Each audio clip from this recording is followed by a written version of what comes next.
Medida Provisória marca a estreia do Lázaro Ramos na direção, foi um dos filmes inscritos na Academia Brasileira de Cinema para representar o Brasil no Oscar, e agora, em novembro, chega no Festim, que é o Festival de Cinema Itinerante da Língua Portuguesa, que acontece em Lisboa. Eu consegui assistir esse filme graças a uma parceria que a gente tem com o festival para divulgar os filmes nacionais que vão ser exibidos na edição desse ano como medida provisória.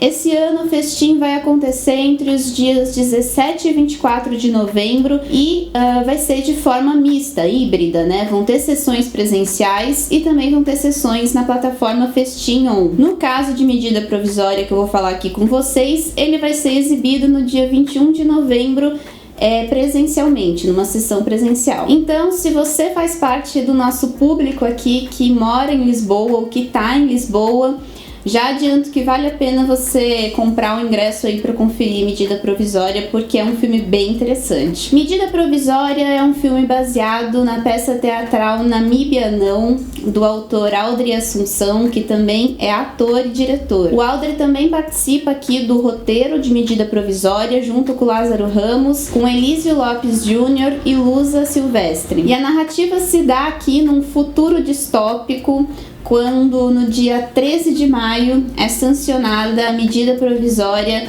1888, que legaliza a captura e a deportação para os países africanos de todos os cidadãos, abre aspas aqui, com traços e características que lembrem ascendência africana. Essa medida é justificada como uma forma de reparação histórica pela escravização dos povos africanos aqui no Brasil. E isso acontece depois que o governo recua sobre uma indenização financeira que seria dada aos melaninas acentuadas pelo tempo de escravidão. Melaninas acentuadas é a maneira como, nessa sociedade distópica, se refere às pessoas negras. Então a gente vai ter aqui uma narrativa que divide o seu ponto de vista basicamente em 3 personagens centrais. O Antônio Gama, que é um advogado que luta aí, né, para que a indenização aconteça e depois vai lutar contra essa medida provisória 1888. O primo dele, que é um jornalista independente chamado André, e a Capitu, esposa do Antônio, que é médica. Então, a partir desses 3 pontos de vista, a gente vai ter aqui a resistência dessas pessoas a essa perseguição governamental que usa até da violência física para capturar, deportar, matar, enfim, extinguir a presença negra basicamente do nosso país, né, e embranquecer a população. É uma narrativa de 3 atos, mais tradicional, e esse é um filme que me instigou bastante a ler a obra original, por 2 motivos em específico. Primeiro, porque eu gostei bastante do argumento, para tratar essa temática, e em segundo lugar, porque eu queria e quero ainda ter uma noção melhor de como foi feita essa adaptação, né?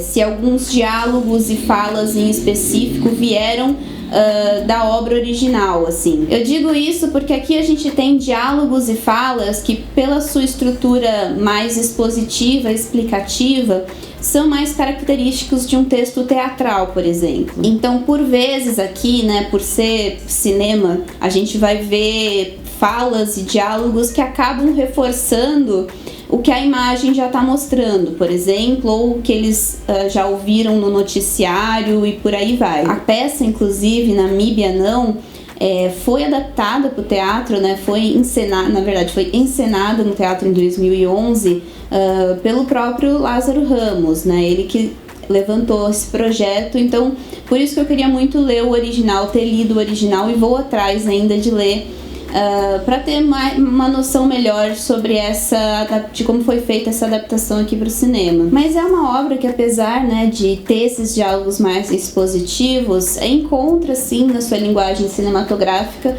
uma forma de narrar essa história de uma forma bem dinâmica, assim. Então é um filme que está em constante movimento, a câmera se movimenta muito, acompanhando, né, o ritmo desses atores também, desses personagens.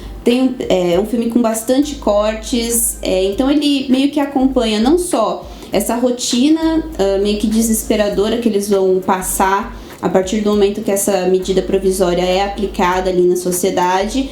E também acompanha um pouco o tom do humor que tem no filme em alguns momentos também. E é uma narrativa, assim, regada de referências e homenagens que vão entrar aqui de diversas formas. A gente vai ter uma contestação política aqui, né, na própria medida provisória, na data e no número da medida provisória, né, que é aludindo ao 13 de maio de 1888, dia da assinatura da Lei Áurea. A gente vai ver referências, por exemplo, ao impeachment recente que a gente teve da presidente Dilma, que foi televisionado. O próprio nome do protagonista, né, Antônio Gama, que faz uma alusão aqui a Luiz Gama, um importante advogado abolicionista que a gente teve no Brasil. Objetos de cena que vão homenagear, por exemplo, Marielle Franco, e o jornalista americano Ta-Nehisi Coates, que é um jornalista que debate muito.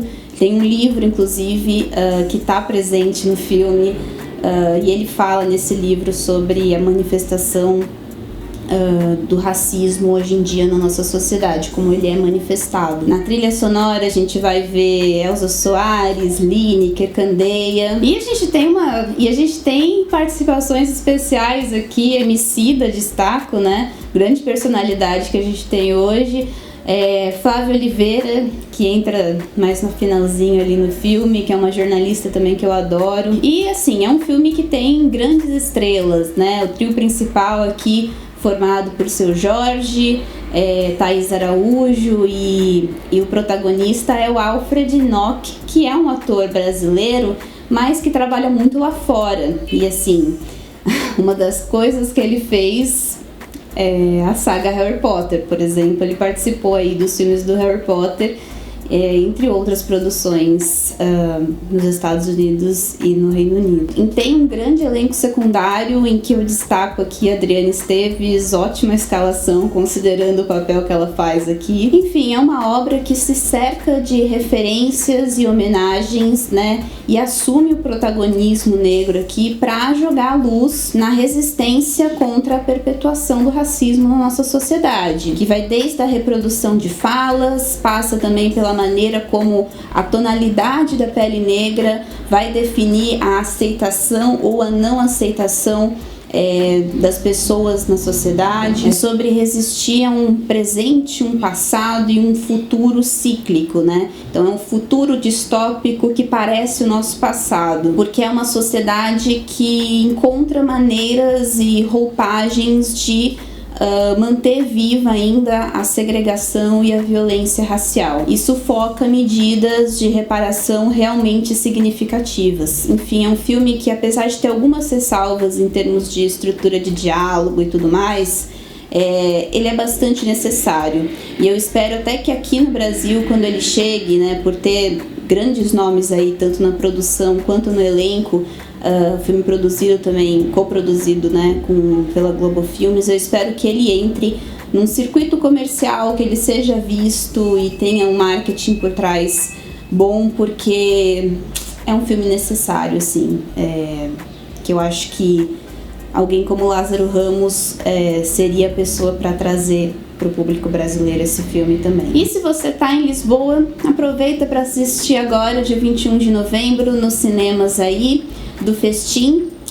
E é isso.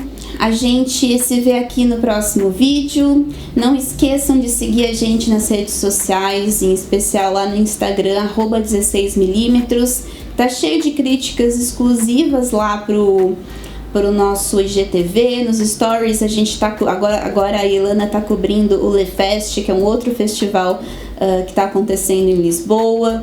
Enfim, a gente vive nos stories também dando as nossas primeiras impressões sobre alguns filmes. É isso, sigam a gente por lá. Todos os nossos links estão aqui no primeiro comentário fixado. A gente se vê no próximo vídeo. Um grande beijo pra vocês e